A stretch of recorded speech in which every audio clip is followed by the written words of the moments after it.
Hi అండి, అందరికీ good morning. ఈరోజు మనం చెప్పుకోబోయేటువంటి కాన్సెప్ట్ ఏంటంటే పరిమాణాలని పోల్చుట.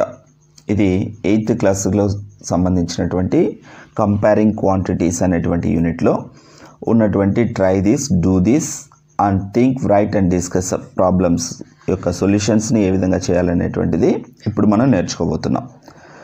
బేసిక్గా ఈ క్వశ్చన్స్కి మనం ఆన్సర్ చేయాలంటే బేసిక్గా సమ్ కాన్సెప్ట్ అనేది మనకి అవసరం. సో ఈ కాన్సెప్ట్స్ ఆల్రెడీ అందరూ ప్రాక్టీస్ చేస్తుంటారనే ఉద్దేశంతో డైరెక్ట్గా మనం ప్రాబ్లమ్స్లోకి ఎంటర్ అవబోతున్నాం. బట్ ఒక కాన్సెప్ట్ని డెప్త్గా పోకుండా జస్ట్ ఏంటి అనేటువంటిది ఈ యూనిట్లో మనకి ఏ కాన్సెప్ట్స్ ఇచ్చారు అనేటువంటిది ఒక్కసారి చూద్దాం. పొండి interest. These are the problems, these are the concepts which are given in this unit. So ఈ యూనిట్లో ఉన్నటువంటి try this, do this, think, write and discuss ప్రాబ్లమ్స్ని మనం సాల్వ్ చేయాలంటే వీటి యొక్క మినిమం నాలెడ్జ్ మనకు అవసరం. సో ఇప్పుడు పర్సెంట్ చూడండి. పర్సెంట్ అనేటువంటిది మనం క్యాల్కులేట్ చేయాలి అంటే ఒకటి గుర్తుపెట్టుకోండి, ఎప్పుడు కూడా ఒక సమ్ అమౌంట్లో కొంత పర్సంటేజ్ అడుగుతున్నాడు అంటే జస్ట్ మీరు అక్కడ మల్టిప్లికేషన్ చేస్తే సరిపోతుంది అనేటువంటి విషయాన్ని గుర్తుపెట్టుకోండి. ఇప్పుడు ఫర్ ఎగ్జాంపుల్ 10% ఆఫ్ 46 అన్నాడు అనుకోండి. ఈ విలువని ఈ రెండింటిని గుణిస్తే సరిపోతుంది. అంటే 46 × 10 అంటే 460. పర్సెంట్ అంటేనే 100 కాబట్టి వచ్చినటువంటి ఆన్సర్లు గుణించిన తర్వాత వచ్చిన ఆన్సర్లో మీరు ఏం చేయాలంటే 2 అంకెల ముందు పాయింట్ పెట్టండి. సో 46లో 10% ఎంత అంటే 4.6. లేదంటే 10% అడిగినప్పుడు ఒక అంకె ముందు పాయింట్ పెట్టండి. ఏ సంఖ్యలో అయితే మనం 10% కనుక్కుంటున్నామో ఆ సంఖ్యకి డైరెక్ట్గా ఒక అంకె ముందు పాయింట్ పెట్టారంటే 10% అనేది తెలుస్తుంది. అంటే ప్రతిసారి 10% ఇవ్వడు కదా, అందుకని చెప్పి ఇప్పుడు 5% ఆఫ్ 46 అన్నాడు అనుకోండి. ఇప్పుడు మనం ఏం చేయాలి, ఈ 46ని 5తో గుణించాలి. సో 46ని 5తో గుణిస్తే ఎంత వస్తుంది? 5% ఆఫ్ 46 అంటే ఇవి రెండు గుణించినప్పుడు 46 × 5 అంటే 230.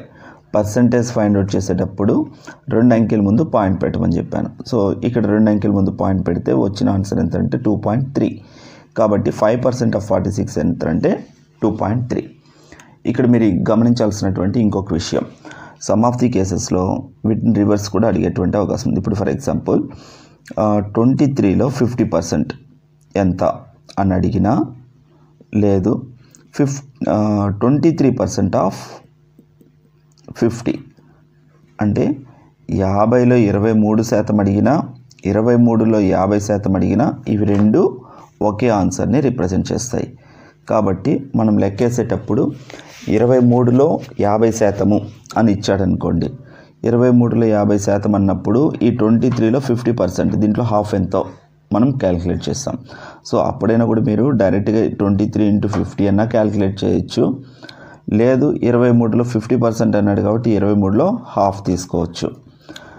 అదే 23% ఆఫ్ 50 అన్నాడంటే ఇక్కడ 23% 50లో ఎలా వస్తుందని ఆలోచిస్తుంటాం. అందుకని మనం రివర్స్లో దీన్నే 50% ఆఫ్ 23 ఇలా కూడా మనం క్యాలిక్యులేట్ చేయొచ్చు. అంటే సింపుల్ క్యాలిక్యులేషన్ కోసం 50% ఆఫ్ 23 అంటే ఈ 23లో 50% ఎంత మనము మైండ్లో క్యాలిక్యులేట్ చేసేయచ్చు. అంటే 23లో సగం ఎంత అనేటువంటి విషయం, అవునా?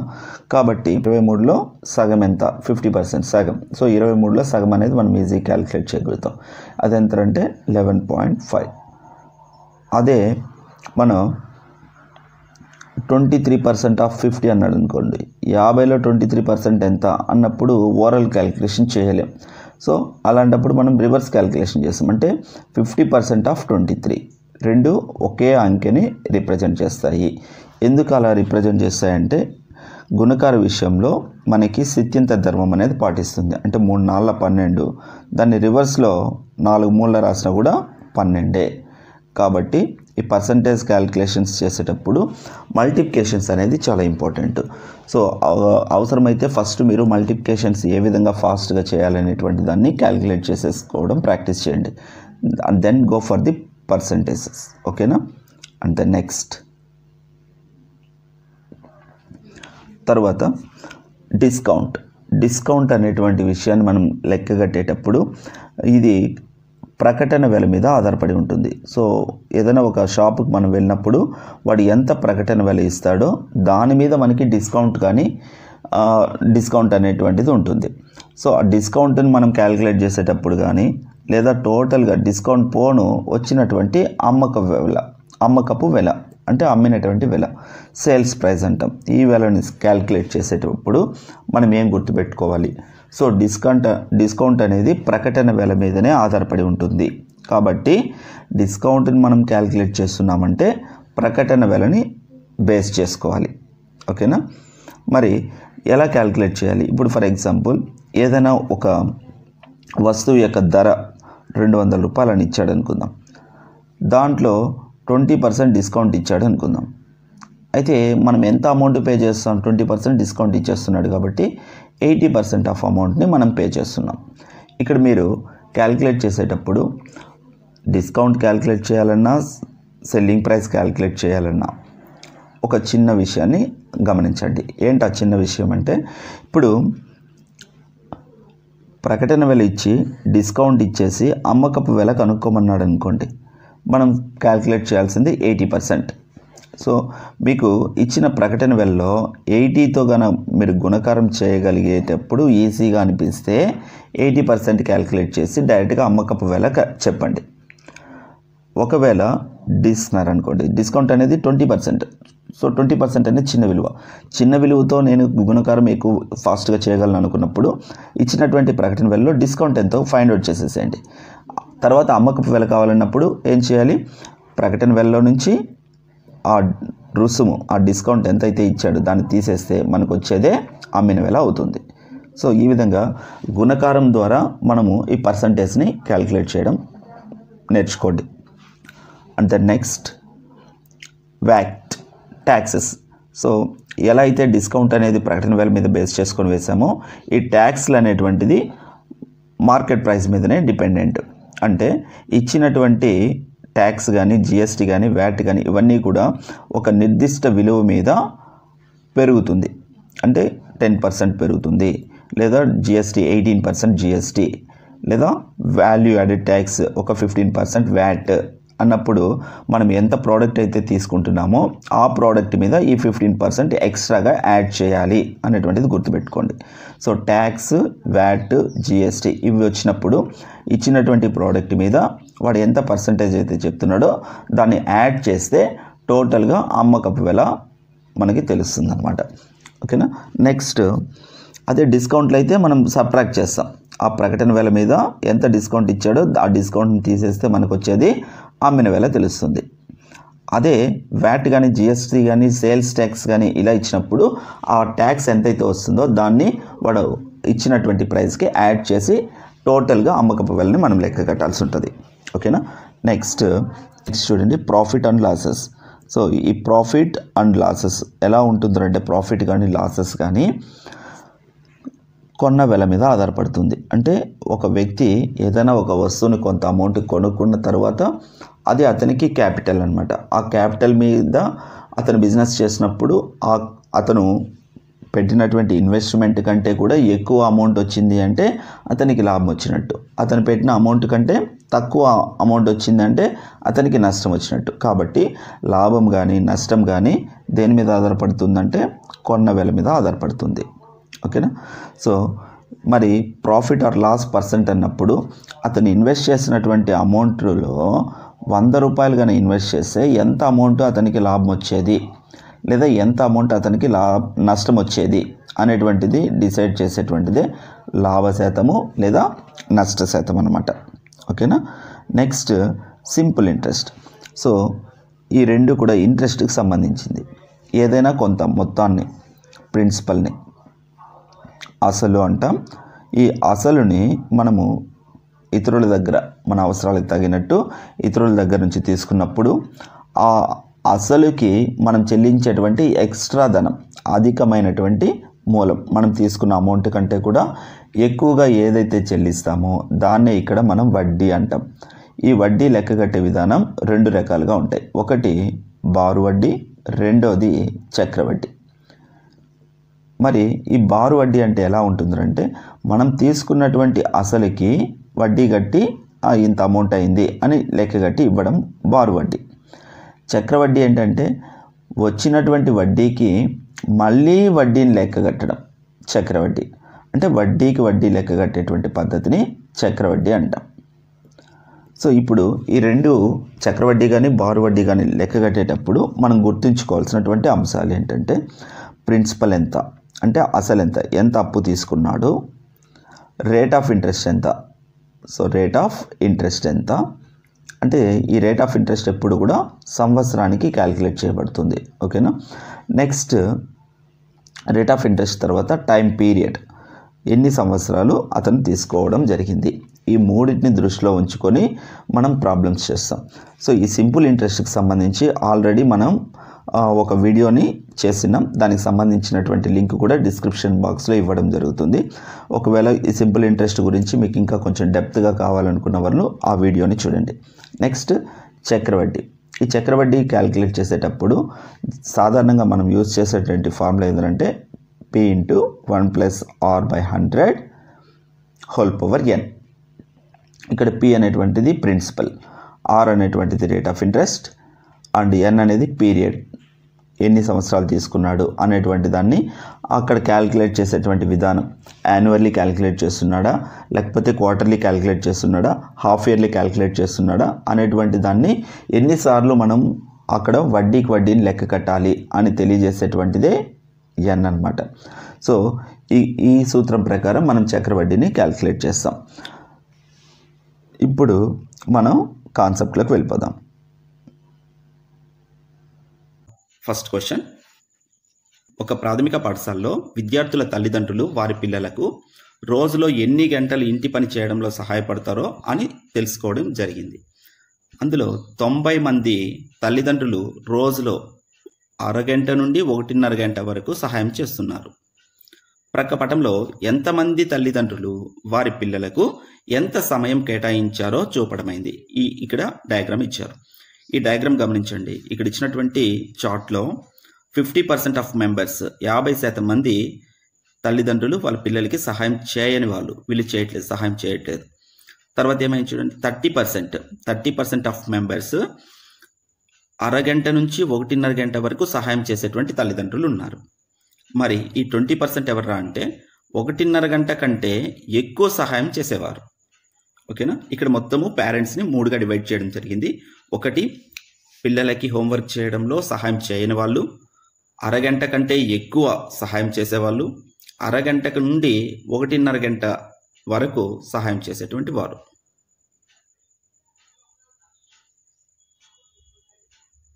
సో అరగంట నుంచి 1.5 గంట వరకు సహాయం చేసేటువంటి తల్లిదండ్రులు ఎంతమంది ఉన్నారంటే 90 మంది ఉన్నారని ఇచ్చారు.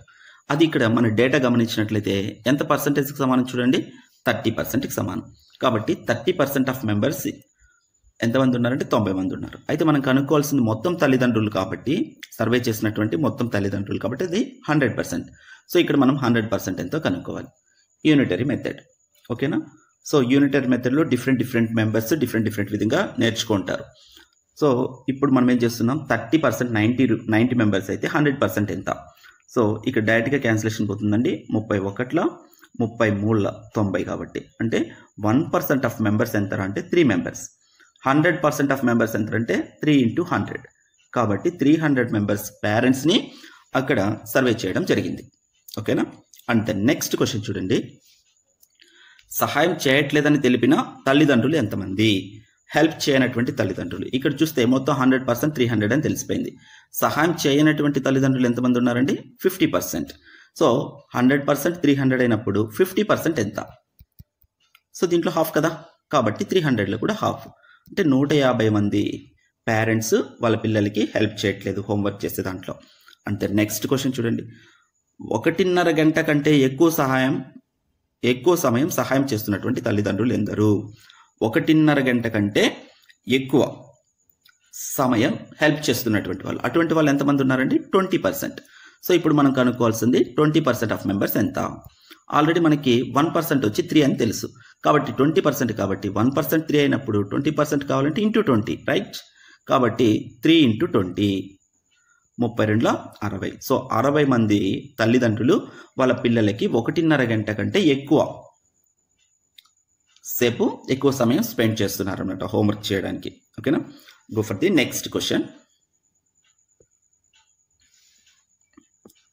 నెక్స్ట్ క్వశ్చన్ చూడండి.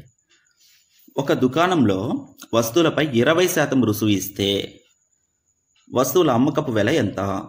ఇక్కడ డిస్కౌంట్ ఇచ్చాడండి. ఇది ఇక్కడ ఇచ్చినటువంటి ప్రయత్నించండి క్వశ్చన్ డిస్కౌంట్స్కి సంబంధించినటువంటిది. మరి డిస్కౌంట్ అనేది ఎప్పుడు కూడా మనకి ప్రకటన వెల మీద లెక్క పెడతాం. సో మార్కెట్ ప్రైస్ అంటాం ప్రకటన వెల. సో ఈ ప్రకటన వెల మీద డిస్కౌంట్ని మనం లెక్క పెడతాం. కాబట్టి ఇక్కడ డిస్కౌంట్ అనేటువంటిది 20% అంట. అయితే ఎంతకి అమ్మారు అంటే సెల్లింగ్ ప్రైస్ కనుక్కోవాలి. ఎస్పి సెల్లింగ్ ప్రైస్ మనం ఫైండ్ అవుట్ చేయాలి. ఓకేనా, డిస్కౌంట్ అనేటువంటిది ప్రకటన వెల మీద లెక్కిస్తాం. సో ఇక్కడ డిస్కౌంట్ ఎంత ఇచ్చాడంటే 20% డిస్కౌంట్ ఇచ్చాడు. అంటే అతను పే చేసినటువంటి అమౌంట్ ఎంత? ఎవరైనా కస్టమరు 20% డిస్కౌంట్ తీసుకున్నాడంటే అతను పే చేసిన అమౌంట్ ఎంత అంటే 80%. అవునా? సో ఈ 80%కి ఇక్కడ అమ్మక వెల సరిపోతుంది. అంటే ఇచ్చినటువంటి ప్రకటన వెల 100%. సో మార్కెట్ ప్రైస్ ఎంత అంటే ఇక్కడ 120 రూపీస్. ఈ 120 రూపీస్ ఎంత అంటే 100%. అవునా? సో 100% వచ్చి 120 రూపీస్. ఎందుకంటే మనం మార్కెట్ ప్రైస్ మీదనే ఆధారంగా తీసుకుని డిస్కౌంట్ లెక్కేస్తాం కాబట్టి మార్కెట్ ప్రైస్ ఇస్ 100%. దీంట్లో నుంచి మనకి 20% డిస్కౌంట్ వస్తుంది. పోగా మనం పే చేయాల్సిన అమౌంట్ 80%. అందుకని ఇక్కడ మనం ఏం చేస్తామంటే డైరెక్ట్గా మనం పే చేయాల్సిన అమ్మకపు వెల కనుక్కోమన్నాడు కాబట్టి ఇక్కడ డైరెక్ట్గా మనం ఏం చేస్తామంటే 80% అమౌంట్ ఎంతో కనుక్కుంటాం. సో 100% వచ్చి 120 అయితే 80% ఎంత? Same unitary method. సో ఇక్కడ పర్సంటేజ్ కనుక్కునేటప్పుడు మీరు ఏం చేస్తారంటే జస్ట్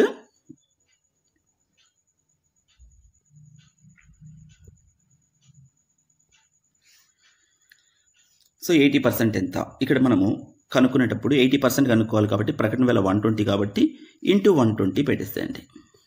సో 80% ఆఫ్ అమౌంట్ కనుక్కోవాలంటే ప్రకటన వెల 120 రూపీస్, దీంట్లో 80% కాబట్టి ఇంటూ 80. మామూలుగా అయితే పర్సెంట్ కాబట్టి బై 100 చేస్తాం. కానీ ఇక్కడ మీరు ఏం చేస్తారంటే ఎప్పుడు కూడా పర్సంటేజ్ లెక్కెట్టేటప్పుడు ఈ వాల్యూస్ ఏవైతే ఉన్నాయో వాటిని మల్టిప్లై చేసేసండి. 12/96 పర్సెంట్ కాబట్టి 2 జీరోస్ క్యాన్సిల్ చేయండి, లేదా 2 అంకెల ముందు పాయింట్ పెట్టండి వచ్చిన ఆన్సర్కి. ఇప్పుడు 12/96 ఇక్కడ 2 జీరోస్ కాబట్టి 9600 వస్తుంది. పర్సెంట్ అన్నప్పుడు ఈ 100 వేసుకోకుండా డైరెక్ట్గానే క్యాలిక్యులేషన్ చేసేసేయండి. పర్సెంట్ చేసినప్పుడు 2 అంకెల ముందు పాయింట్ పెట్టాలి. అంటే ఆ వస్తువు యొక్క అమ్మకపు వెల ఎంత అంటే 96 రూపాయలు. ఓకేనా? సో నెక్స్ట్ క్వశ్చన్ చూడండి.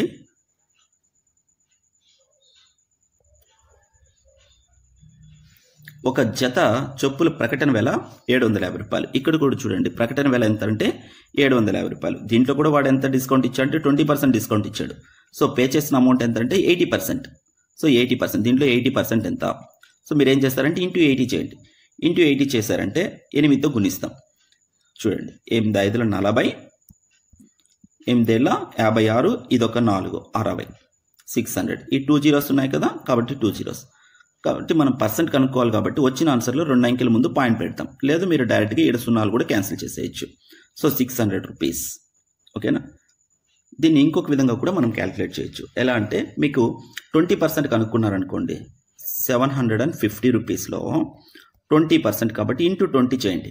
ఇప్పుడేమవుతుంది 75 2s are 75 150.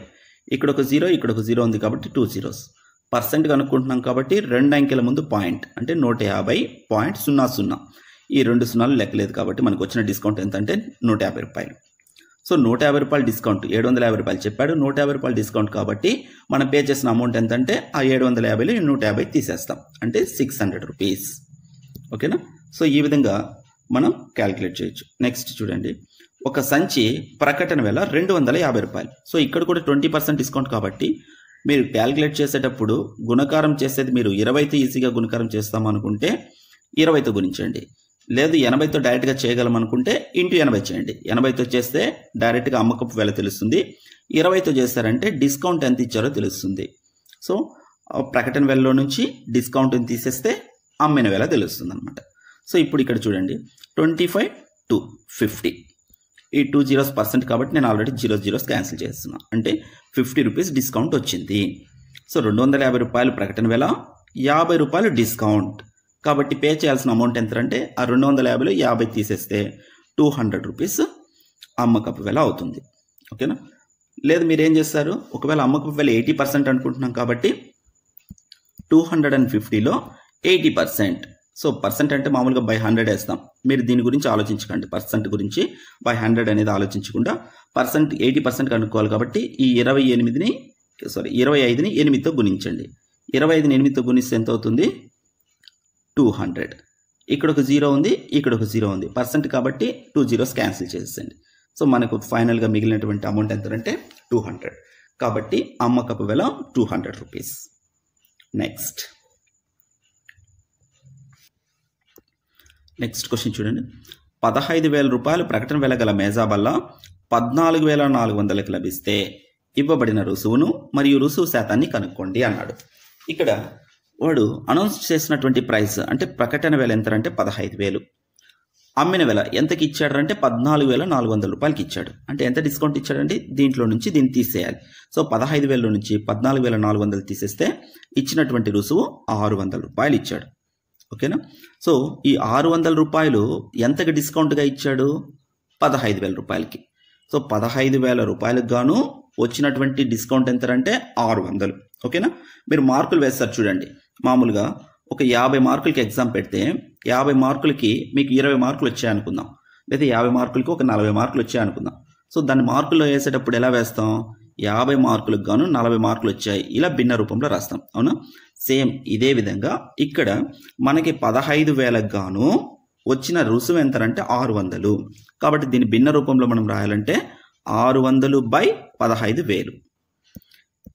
ఎప్పుడైతే భిన్న రూపంలో రాస్తామో శాతాన్ని కనుక్కోవాలంటే ఇంటూ 100 వేయండి. ఇప్పుడు దీన్ని క్యాలిక్యులేషన్ చేస్తే ఆ రుసువు శాతం ఎంతో తెలిసిపోతుంది. ఇప్పుడు 2 zeros, ఇక్కడ ఉన్న 2 zeros క్యాన్సిల్, ఇక్కడ ఒక 0, ఇక్కడ ఒక 0 క్యాన్సిల్. మిగిలిన చూడండి 60/15. 15 ఒకట్ల 15 4. కాబట్టి ఇచ్చినటువంటి డిస్కౌంట్ పర్సెంట్ ఎంత అంటే 4%. ఓకేనా? ఒక బీరువాపై 5% రుసువు ప్రకటించిన తర్వాత 5,225 రూపాయలకు అమ్మితే ప్రకటన వెల ఎంత? ఇది కనుక్కోమని చెప్పాడు. ఇక్కడ మామూలుగా ప్రకటన వెల మీద డిస్కౌంట్ అనేటువంటిది క్యాలిక్యులేట్ చేయబడుతుంది. తర్వాత ప్రకటన వెలలో నుంచి డిస్కౌంట్ తీసేస్తే మనకి అమ్మకపు వెల తెలుస్తుంది. ఇక్కడ అమ్మిన వెల ఇచ్చేసాడు, డిస్కౌంట్ ఇచ్చాడు, అయితే ప్రకటన వెల ఎంత అని కనుక్కోమన్నాడు. సో ఈ టైప్ ఆఫ్ ప్రాబ్లమ్స్ జనరల్గా మీరు ఏం చేయాలంటే ఆప్షన్ నుంచి క్వశ్చన్కి వెళ్ళాల్సి ఉంటుంది. సో ఆప్షన్ ఎలిమినేట్ చేయడం ద్వారా ఇప్పుడు ఫర్ ఎగ్జాంపుల్ ఈ క్వశ్చన్స్లో మనకి 4 ఆప్షన్స్. ఒకటి 5,000 ఇచ్చాడు అనుకుందాం, ఆప్షన్ ఏ. ఆప్షన్ బి 5,500 ఇచ్చాడు అనుకుందాం. ఆప్షన్ సి 5,750 ఇచ్చాడు అనుకుందాం. ఆప్షన్ డి వచ్చి 6,000 అనుకుందాం. ఇప్పుడు ఇక్కడ ప్రకటన వెల ఈ 4 ఆప్షన్లు ఏదో ఒకటి ఉంటుంది. సో ఈ ప్రకటన వెల మీద 5% డిస్కౌంట్ ఇస్తే రిమైనింగ్ 95% ఆఫ్ అమౌంట్ ఎంత అవ్వాలంటే 5,225 రూపాయలు అవ్వాలి. సో ఈ ఆప్షన్స్ చూసిన వెంటనే ఇక్కడ మనము ఒక చిన్న క్లారిఫికేషన్తో ఎలిమినేట్ చేయొచ్చు అనమాట. ఒక 2 ఆప్షన్స్ను కానీ ఒక ఆప్షన్ కానీ ఇట్లా డిపెండ్స్ ఆన్ ది ఆప్షన్స్ మనము ఎలిమినేషన్ చేయొచ్చు. అది ఎలా ఎలిమినేట్ చేయొచ్చు? ప్రకటన వెల ఎంతో అనౌన్స్ చేసిన తర్వాత కొంత డిస్కౌంట్ ఇచ్చిన తర్వాత మనకు వచ్చిన అమౌంట్ ఎంత అంటే 5,225. అవునా? అంటే ప్రకటన వెల ఈ 5,225 కంటే ఎక్కువగా ఉండాలి. సో ఇప్పుడు ఇచ్చినటువంటి ఆప్షన్లో దానికంటే తక్కువ ఏదైతే ఉందో దాన్ని మనం ఎలిమినేట్ చేసేస్తాం. ఇప్పుడు అటువంటి ఆప్షన్ ఏది ఉందంటే ఈ 5,000 ఉంది కాబట్టి ఇది కాదు. సో 5,225 కంటే తక్కువ ఉంది కాబట్టి సో అది ఆప్షన్ కాదు. నెక్స్ట్ ఆప్షన్ మనం చెక్ చేయాల్సింది ఏంటంటే రౌండ్ ఫిగర్కి వెళ్ళండి. రౌండ్ ఫిగర్ నెక్స్ట్ ఇక్కడ ఎక్కడుంది? 6,000. సో ఇప్పుడు ఈ 6,000లో 5% అంటే డిస్కౌంట్ని క్యాలిక్యులేట్ చేయండి. 6,000లో 5% అంటే 5 × 6 5 6 30. ఇక్కడ పర్సెంట్ అంటేనే 2 digits ముందు పాయింట్ పెట్టమన్నాను కాబట్టి 2 zeros క్యాన్సిల్ అయిపోతే ఒక 0 అట్లే ఉంటుంది. అంటే 300 రూపీస్. డిస్కౌంట్ ఎంత? 300. అంటే 6,000 రూపాయలు ప్రకటన వెల అయినప్పుడు 300 డిస్కౌంట్ అయితే మనం పే చేయాల్సిన అమౌంట్ ఎంత? 5,700. సో కానీ ఇక్కడ 5,225 అయింది కాబట్టి 6,000 కూడా wrong option. Next round figure ఏంటి? 5,500. సో ఈ 5,500లో 5% క్యాలిక్యులేట్ చేద్దాం. 5,500లో 5% క్యాలిక్యులేట్ చేద్దాం అంటే ఇంటూ 5. సో 55 5ల 5 5ల 25 25 27. సో 275. ఇక్కడ మనకి పర్సెంట్ కాబట్టి ఈ 2 zeros మనం క్యాన్సిల్ చేసేస్తే మనకి ఇచ్చినటువంటి డిస్కౌంట్ ఎంత అంటే 275. సో 5500లో 275 సబ్ట్రాక్ట్ చేస్తే డిస్కౌంట్ తీసేస్తే వచ్చేది అమ్మకపు వెల, అదే 5225కి సరిపోతుంది. కాబట్టి మనకి ప్రకటన వెల ఎంత అంటే 5500 అనమాట. నెక్స్ట్ ప్రాబ్లమేటిక్గా చేయాలంటే ఏ విధంగా చేయాలి అనేది ఇప్పుడు చూద్దాం. సో ప్రకటన వెల కనుక్కోమన్నాడు కాబట్టి ప్రకటన వెలని X రూపాయలు అనుకుందాం. Market price is equal to X రూపాయలు అనుకుందాం. ఓకేనా? దీంట్లో ఇచ్చినటువంటి డిస్కౌంట్ ఎంత అంటే 5% డిస్కౌంట్ ఇచ్చాడు. అయితే మనం పే చేసింది ఎంత అంటే 95% పే చేసి ఉంటాం. సో దీంట్లో 95% లెక్కేస్తే వచ్చిన అమౌంట్ 5225. ఓకేనా? ఇప్పుడు ఈ 95% దీనికి ఈక్వల్ కాబట్టి ఎక్స్లో 95% దేనికి సమానము? 5225కి సమానం. ఇప్పుడు మనము ఈ ఎక్స్ని కనుక్కోవాలి. చూడండి, క్యాలిక్యులేట్ చేసేటప్పుడు ఎక్స్లో కాబట్టి ఎక్స్ ఇంటూ లో తీసేసి లో స్థానంలో ఇంటూ పెట్టుకోండి పర్సంటేజ్ క్యాలిక్యులేట్ చేసేటప్పుడు. నెక్స్ట్ 95% కాబట్టి 95/100 ఈజ్ ఈక్వల్ టు 5225. ఇప్పుడు X into 95/100 is equal to 5225. దీని నుంచి మనం ఎక్స్ కనుక్కోవాలి కాబట్టి ఎక్స్ కావాలి కాబట్టి ఈ 100 భాగిస్తుంది అటువైపు పంపిస్తే కొనిస్తుంది. అంటే 5225 ఇంటూ 100/95. ఇప్పుడు మన క్యాన్సిలేషన్ చూద్దాం. సో క్యాన్సిలేషన్లో ఇక్కడ 5 టేబుల్తో 5 19ల 95, ఇక్కడ 5 1ల 5, మళ్ళీ 22 0 తీసుకుంటాం, 5 4 20, 5 5ల 25. సో 1045 వచ్చింది. ఇప్పుడు నెక్స్ట్ మళ్ళీ క్యాన్సిలేషన్ 19తో 19 1ల, ఇక్కడ 19 5ల 95. సో 95 పోతే మళ్ళీ 9 మిగులుతుంది. So again 95. సో మళ్ళీ 19 5ల 95 కాబట్టి 55 ఇంటూ 100 5500 అనమాట. సో ఈ విధంగా మనం ప్రకటన వెలని కనుక్కోవచ్చు. ఓకేనా? ఒక దుకాణదారుడు 2 టీవీలను ఒక్కొక్కటి 10,000 చొప్పున కొని ఒకదానిపై 10% లాభము మరొక దానిపై 10% నష్టానికి అమ్మెను. మొత్తం మీద అతనికి లాభమా నష్టమా కనుగొనండి అన్నాడు. సో ఇప్పుడు మనం చేసేటువంటిది కండిషన్స్, ఈ టైప్ ఆఫ్ క్వశ్చన్స్లో మీరు ఫస్ట్ గమనించాల్సింది ఏంటంటే అతను 2 వస్తువులను, 2 టీవీలు కదా ఇక్కడ, ఈ 2 టీవీలు ఒక్కొక్కటి 10,000 రూపాయలు చొప్పున కొన్నాడు. అంటే ఇక్కడ అతని కాస్ట్ ప్రైస్ ఈక్వల్గా ఉంది. 2 వస్తువుల యొక్క కాస్ట్ ప్రైస్ ఈక్వల్, 2 వస్తువుల యొక్క కొన్న వెలలు సమానం. ఎప్పుడైతే 2 వస్తువుల యొక్క కొన్న వెలలు సమానంగా ఉంటాయో అప్పుడు మీరు గమనించాల్సింది ఫస్ట్ వస్తువు మీద ఎంత ప్రాఫిట్ వస్తుంది. ఇక్కడ 10% అన్నాడు. రెండో వస్తువు మీద లాస్ వస్తుందా ప్రాఫిట్ వస్తుందా? లాస్ వస్తుంది. So that is -10%. ఇప్పుడు కాస్ట్ ప్రైస్ ఈక్వల్ కాబట్టి మీరు ఇక్కడ డైరెక్ట్గా వీటిని యాడ్ చేసేసేయచ్చు. డైరెక్ట్గా యాడ్ చేస్తే ఏమవుతుంది చూడండి, +10 -10 ఏమవుతుంది, 0 అయిపోతుంది. సో ఎప్పుడైతే ఇక్కడ 0 అయిపోతుందో అతనికి లాభం కానీ నష్టం కానీ ఉండదు. సో అతని కాస్ట్ ప్రైస్ ఎంతో అంతే ప్రైస్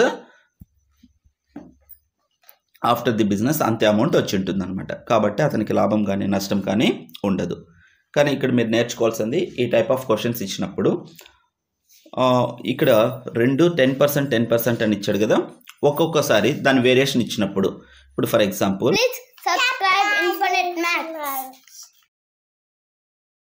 ఇక్కడ ఉన్నటువంటి మొత్తం కొన్న వెల 1, అమ్మిన వెల 1. ఓకేనా? ఎప్పుడైతే 2 వస్తువుల కొన్న వెల సమానంగా ఫిక్స్ చేసి ఇచ్చాడో ఇక్కడ 2 కూడా 10,000కి కొన్నాడు అనమాట. సో అట్లా కొన్న వెల ఫిక్స్ చేసి ఇవ్వడం. రెండవది వచ్చి అమ్మిన వెల ఫిక్స్ చేసి ఇవ్వడం. ఈ 2 సందర్భాలలో మనకి 2 డిఫరెంట్ టైప్స్ ఆఫ్ ప్రాబ్లమ్స్ని మనం చూస్తూ ఉంటాం. సో ఇక్కడ ఫస్ట్ కేసు వద్దాం. కొన్న వెల ఫిక్స్ అయినప్పుడు లాభము మొదటి వస్తువు మీద వచ్చినటువంటి లాభ శాతం X%, అదే రెండో వస్తువు మీద వచ్చినటువంటి నష్ట శాతం Y% అనుకుందాం. ఇలాంటి సందర్భంలో మనకి ఓవరాల్గా లాస్ వస్తుందా ప్రాఫిట్ వస్తుందా అంటే ఈ లాభంలో నుంచి ఈ నష్ట శాతాన్ని తీసేస్తాం, X - Y/2%.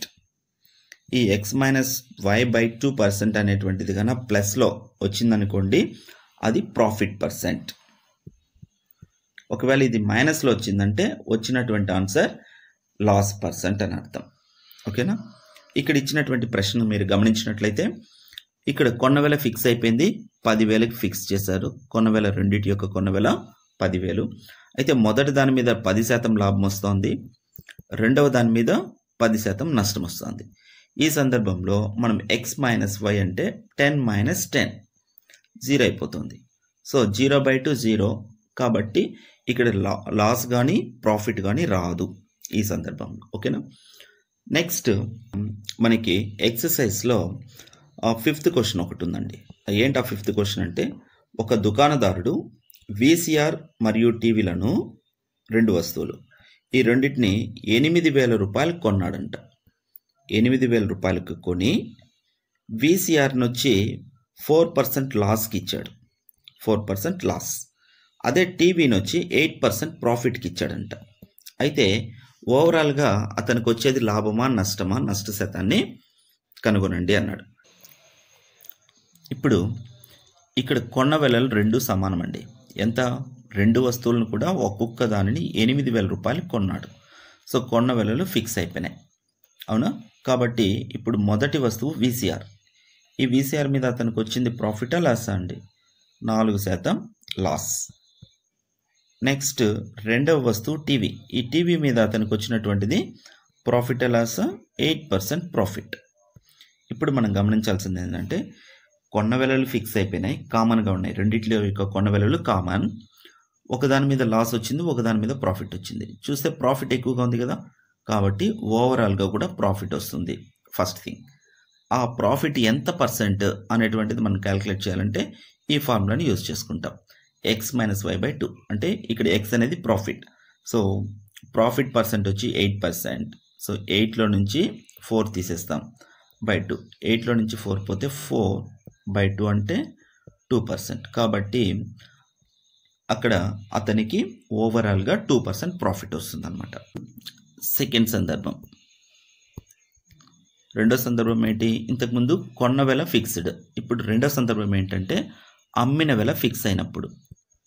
అమ్మిన వెల ఫిక్స్డ్ అంటే రెండింటిని ఒకే వెలకి, ఒకే రకమైన వెలకి అమ్మాడనమాట 2 వస్తువుల్ని. అలాంటప్పుడు మనం ఏం చేయాలంటే, మొదటి వస్తువు మీద వచ్చినటువంటి ప్రాఫిట్ పర్సెంట్ x% అని, రెండో వస్తువు మీద x% లాస్ అని ఇస్తాడు. అంటే రెండిట్లో కూడా ఒకే quantity of profit or loss అనేటువంటిది డిస్ప్లే చేయడం జరుగుతుంది. అలాంటప్పుడు మనకి ఓవరాల్గా ఎప్పుడు కూడా లాసే ఉంటుంది. ఆ లాస్ కూడా ఎంత పర్సెంట్ ఉంటుంది అంటే x²/100%.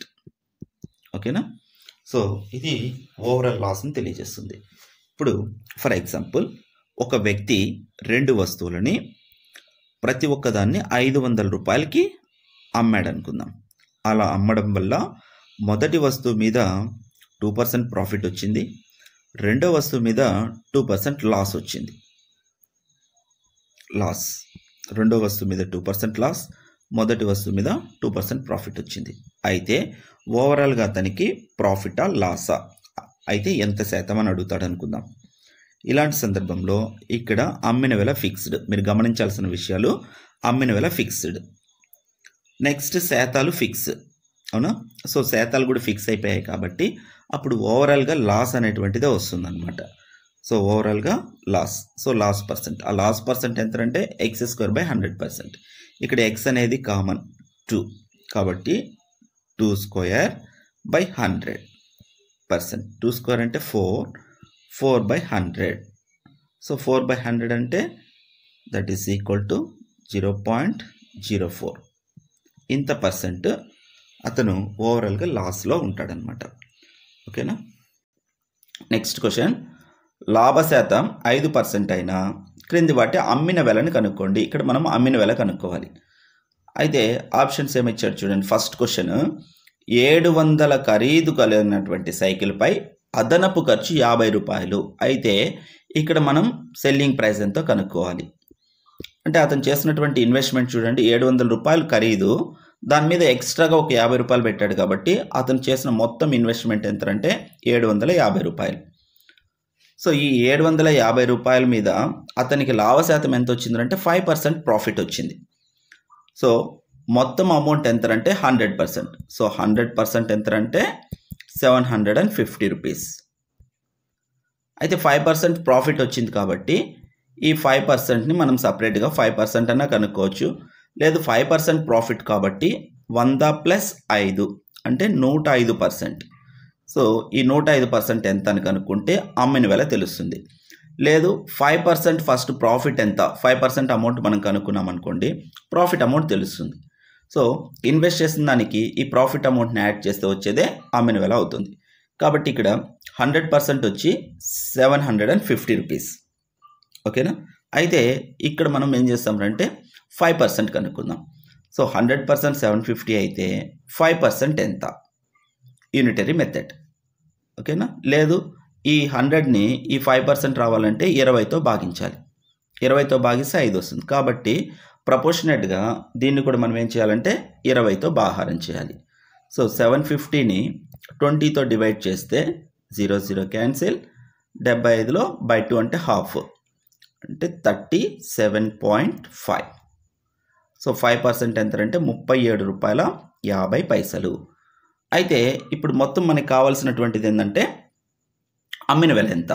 సో అమ్మిన వెల ఎలా తెలుస్తుంది, ఇక్కడ మొత్తం అతను పెట్టినటువంటి ఇన్వెస్ట్మెంట్ 750 రూపాయలు ప్లస్ వచ్చినటువంటి లాభం 37 రూపాయల 50 పైసలు. కాబట్టి please subscribe our channel and hit the bell icon. మీద ఆ సైకిల్ని అతను అమ్మినటువంటి వెల ఎంత అంటే ఇవి రెండు యాడ్ చేయాలి. 750 ప్లస్ 37 కాబట్టి 87.50 అంటే 787 రూపాయల 50 పైసలకి ఆ సైకిల్ని అమ్మడం ద్వారా అతనికి 5% లాభం అనేది వస్తుందన్నమాట. ఓకేనా. నెక్స్ట్ చూడండి, 1150 రూపాయలు ఖరీదు గల గడ్డి కోయి యంత్రంపై రవాణా ఖర్చు 50 రూపాయలు అయితే అన్నాడు. ఇక్కడ మొత్తం అతని కాస్ట్ ప్రైస్ ఏమవుతుందంటే, అతను చేసినటువంటి ఇన్వెస్ట్మెంట్ ఏమవుతుందంటే 1150 ప్లస్ ఖర్చు మొత్తం 1200 అతను పెట్టినటువంటి ఇన్వెస్ట్మెంట్. ఈ 1200 ఎంత అంటే 100%.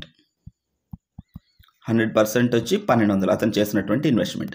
ఈ 100% పైన మళ్ళీ 5% ప్రాఫిట్ అన్నాడు కాబట్టి 5%. సో ఈ 5% ఎంతో మనం ఫైండ్ అవుట్ చేయాలి. సో సేమ్ 100తో ఇది 20తో డివైడ్ అవుతుంది కాబట్టి ఇటువైపు కూడా 20తో డివైడ్ అయితే మనకు కావాల్సినటువంటి అనుపాతంలో ఉన్నటువంటి విలువ తెలుస్తుంది అనమాట. కాబట్టి ఈ 2తో 0 0 2 6 12 కాబట్టి 60. సో 60 రూపాయలు 5% అంటే 1200లో 5% ఎంత అంటే 60 రూపీస్.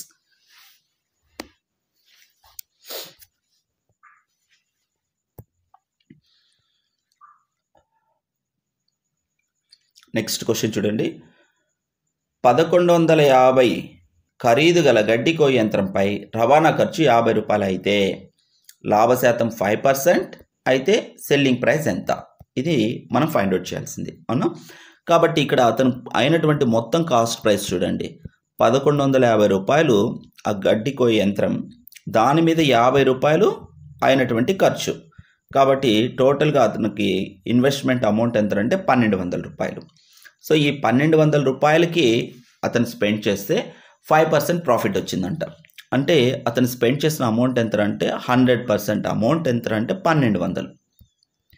ఇప్పుడు అతను 5% లాభానికి అమ్ముకున్నాడు కాబట్టి ఆ 5% లాభం ఎంత వచ్చిందో చెక్ చేద్దాం. సో 5% లాభం ఎంత, ఇక్కడ 100% 5% ఎనీ టైమ్స్ వస్తుందని లాస్ట్ ప్రాబ్లం చూసాం కదా. ఇప్పుడు క్యాన్సిలేషన్ ద్వారా ఎలా వస్తుందో చూద్దాం. ఇక్కడ 2 zeros క్యాన్సిల్ అయిపోయింది. అంటే దీన్ని బట్టి ఏం తెలిసింది, 1% వచ్చి 12 రూపాయలు, 5% ఎంత, కాబట్టి 1% 12 రూపాయలు అయితే 5% అంటే ఇంటూ 5, 12 60 రూపాయలు అతనికి వచ్చినటువంటి లాభం. మరి అతను పెట్టిన పెట్టుబడి 1200, వచ్చిన లాభం 60 రూపాయలు. అయితే అతను ఎంతకు అమ్మిండాలి, సో అమ్మిన వెల కావాలంటే అతను పెట్టినటువంటి ఇన్వెస్ట్మెంట్ 1200 ప్లస్ వచ్చినటువంటి లాభం 60 రూపాయలు. సో టోటల్గా 1260 రూపాయలకి అతను అమ్మినట్లయితే అతనికి 5% ప్రాఫిట్ అనేటువంటిది ఉంటుందన్నమాట. 500 రూపాయలు వెలగల ఒక ఫ్యాన్ మరమ్మతులకై 40 రూపాయలు ఖర్చు చేసిన 5% లాభం రావడానికి అతను ఎంతకు అమ్మాలి? అమ్మిన వెల ఎంత? This is the question. So ఇప్పుడు సేమ్ అతని కాస్ట్ ప్రైస్ ఎంత అండి? అతను పెట్టినది 560, ఖర్చు ఒక 40 అయింది కాబట్టి టోటల్గా అతని కాస్ట్ ప్రైస్ వచ్చి 600. సో 600 అంటే టోటల్గా 100%. అతను చేసిన ఇన్వెస్ట్మెంట్ని మనం 100% తీసుకుంటాం కాబట్టి 100% ఎంత అంటే 600. ఇప్పుడు అతనికి రావాల్సినటువంటి ప్రాఫిట్ అమౌంట్ 5%. సో 5% ఎంత లెక్కేస్తాం. చూడండి 100% 600 కాబట్టి ఒక 2 zeros క్యాన్సిల్.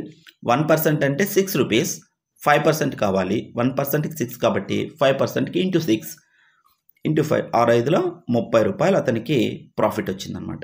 మరి 30 రూపాయలు ప్రాఫిట్ అయితే అతను అమ్మిన వెల ఎంత అవుతుందంటే చేసినటువంటి ఇన్వెస్ట్మెంట్ 600, 5% ప్రాఫిట్ అంటే 30 రూపీస్. టోటల్గా అతను దాని అమ్మకపు వెల ఎంత అంటే 630 రూపాయలకు అమ్మాడనమాట. ఓకేనా? అంటే నెక్స్ట్